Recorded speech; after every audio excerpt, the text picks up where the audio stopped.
안녕하세요. 시니어 여러분의 건강한 삶을 응원하는 건강전도사입니다. 오늘은 갑상선에 대한 중요한 이야기를 하도록 하겠습니다. 여러분의 건강 지식을 한 단계 높여줄 이야기를 나누어 볼 텐데요. 본격적인 이야기에 앞서 구독과 좋아요 부탁드립니다. 여러분의 응원이 저에게 큰 힘이 됩니다. 그럼 시작하겠습니다. 갑상선 질환은 매우 흔하며 고지혈증, 생리불순, 우울증 등 다른 질환과도 깊이 연관되어 있습니다.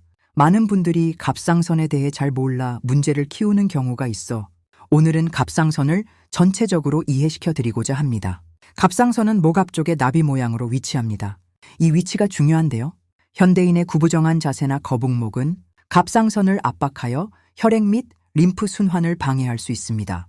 이것이 갑상선 질환 증가의 원인이 되기도 합니다.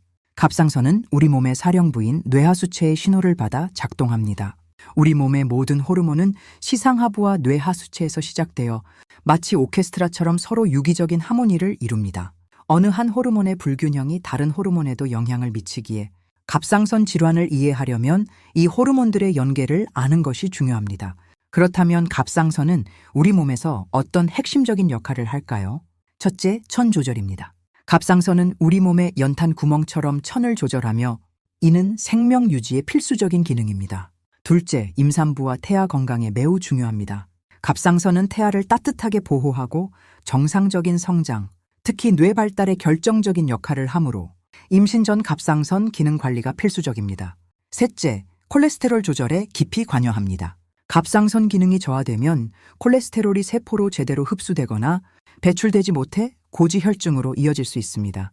고지혈증 환자 중에는 갑상선 기능 문제를 가진 경우가 많으니 콜레스테롤 관리를 위해 갑상선 기능을 정상화하는 것이 중요합니다. 넷째, 혈압 조절에도 영향을 미칩니다. 갑상선 기능 저하는 이왕이 혈압을 높여 혈류 장애를 유발할 수 있으므로 이왕이 혈압이 높다면 갑상선 기능을 확인해 볼 필요가 있습니다. 이러한 갑상선 호르몬은 어떻게 만들어질까요? 핵심은 요오드, 에너지, 그리고 항산화 효소입니다. 갑상선 호르몬의 주원료인 요오드는 혈액에서 갑상선 안으로 흡수될 때 나트륨과 에너지가 필요합니다. 과로하거나 지나친 저염식은 에너지와 나트륨 부족을 초래해 호르몬 생성을 방해할 수 있습니다.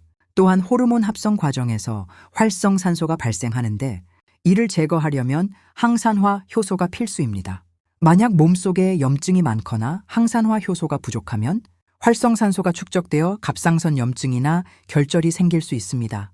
나이가 들수록 효소 생성이 줄어들어 결절이 흔해지는 이유이기도 합니다.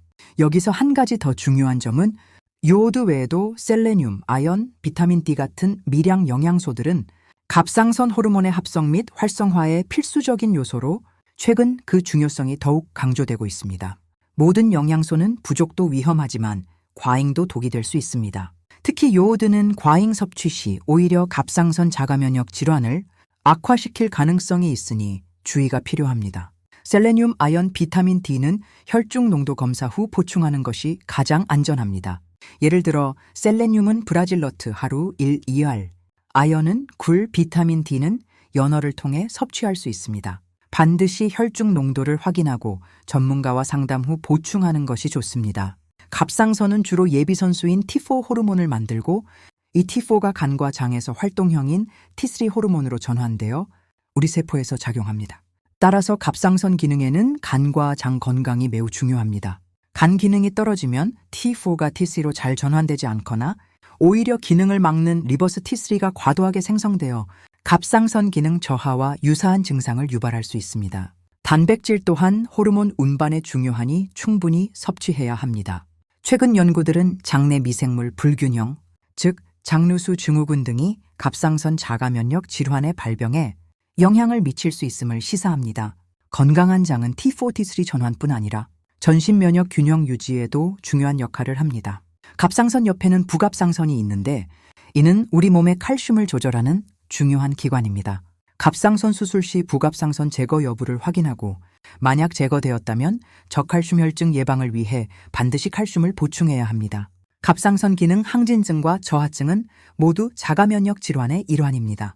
우리 몸의 면역세포가 자신의 갑상선을 공격하여 기능 이상을 초래하는 것이죠. 이는 몸속의 과도한 염증 물질과 교감신경, 항진 스트레스, 과로 등 이 주요 원인입니다. 나타나는 증상은 반대이지만 근본적인 관리법은 동일합니다. 항진증은 호르몬이 과도하게 생성되어 식욕, 왕성 체중 감소, 피로, 땀, 안구 돌출 등의 증상을, 저하증은 호르몬이 부족해 의욕 저하, 체중 증가, 피로, 피부 건조, 소화 불량 등을 유발합니다. 현재 복용 중인 갑상선 약이 T5 제제인지 T3 제제인지 아는 것도 중요합니다. 여기서 한 가지 더 강조하고 싶은 점은 갑상선 질환은 증상이 애매하고 서서히 진행되어 많은 분들이 늦게 발견하신다는 겁니다. 갑상선 기능은 일반 혈액 검사에 포함되지 않기 때문에 정기적인 갑상선 기능 검사 TSH, Free T4, T3 자가항체 검사를 추가로 요청하는 것이 필요합니다. 특히 여성 50세 이상 가족력, 자가면역 질환 병력이 있는 분들은 선제적 검사가 더욱 중요합니다. 정기적인 갑상선 기능 검사를 통해 조기에 발견하고 관리하는 것이 매우 중요합니다. 72세 최모 어르신은 갑상선 기능 저하증 진단 후 심한 피로감과 근육통을 겪으셨습니다. 갑상선 호르몬제 복용과 함께 갑상선 기능 개선에 도움이 되는 셀레늄과 코큐텐을 보충하자 놀랍게도 2주 내에 피로감과 근육통이 현저히 줄고 활력을 되찾으셨다고 합니다. 이는 갑상선 기능 이상으로 인한 증상을 정확히 인지하고 적절한 영양소 보충이 건강 회복에 얼마나 중요한지 보여줍니다. 갑상선 문제는 심장병, 고지혈증, 혈압 등 다른 질환으로 오인되어 치료 시기를 놓칠 수 있습니다.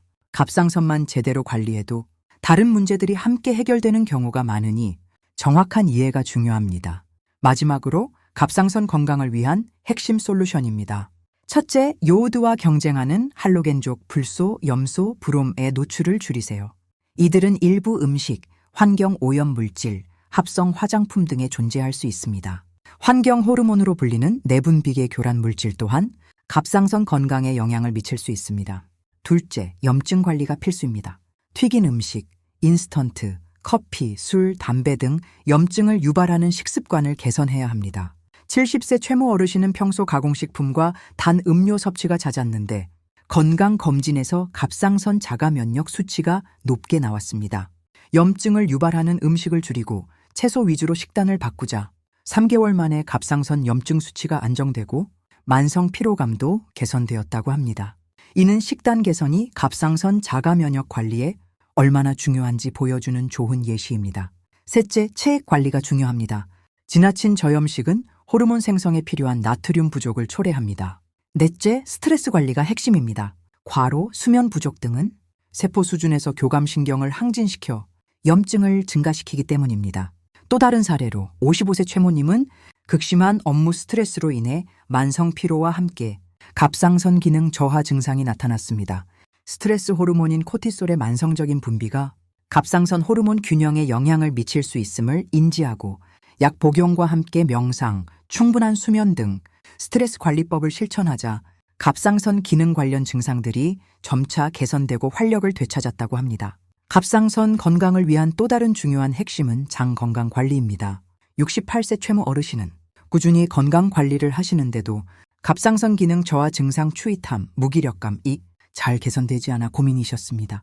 검사 결과 장내 미생물 불균형이 확인되어 충분한 휴식과 함께 장 건강에 좋은 유산균과 섬유질 섭취를 늘리자 신기하게도 3개월 후 갑상선 호르몬 전환율이 개선되고 증상도 호전되는 경험을 하셨다고 합니다.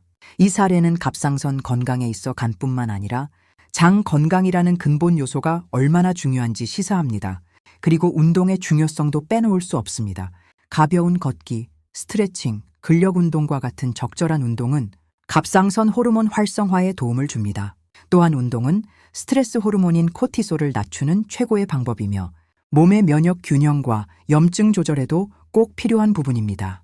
결론적으로 갑상선 관리는 약물 치료와 더불어 염증 없는 건강한 식습관, 스트레스 관리, 적절한 체액 균형, 운동, 그리고 간과 장 건강이라는 근본적인 생활 습관 개선에 집중해야 합니다.